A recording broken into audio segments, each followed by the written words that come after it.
Hujambo na karibu katika J24 Hours Channel. Rais wa Marekani Donald Trump anafikiria kwa uzito mkubwa kuiondoa Marekani ndani ya muungano wa NATO, akiongeza ukosoaji wake kwa nchi wanachama kwa kile anachosema ni ukosefu wa msaada wakati wa mzozo unaohusisha Iran. Katika mahojiano, Trump alionyesha kutoridhishwa kwake na NATO.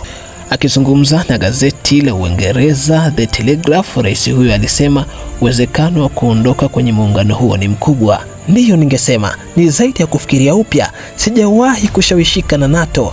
Nimekuwa nikijua ni kama chui wa karatasi, na hata Putin anajua hilo, alisema.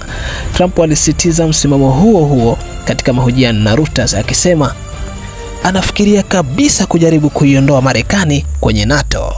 Kwa mujibu wa Trump, wanachama wa NATO hawakusaidia Marekani wakati ilipohitaji msaada, hasa katika mvutano unaohusisha Iran na kufungwa mlango bahari wa Hormuz, njia muhimu ya usafirishaji wa mafuta duniani. Hawajakuwa marafiki wakati tulipowahitaji, alisema Trump, akiongezea kuwa uhusiano kati ya Marekani na NATO umekuwa upande mmoja. Kauli za rais wa Marekani Donald Trump zinakuja baada ya baadhi ya mataifa kukataa kutumika kwa rasilimali zake kwenye vita dhidi ya Iran. Mapema wiki hii, Trump alisisitiza kuwa nchi hizo zitayafuata mafuta yenyewe. Tafadhali subscribe ili ufaidike zaidi.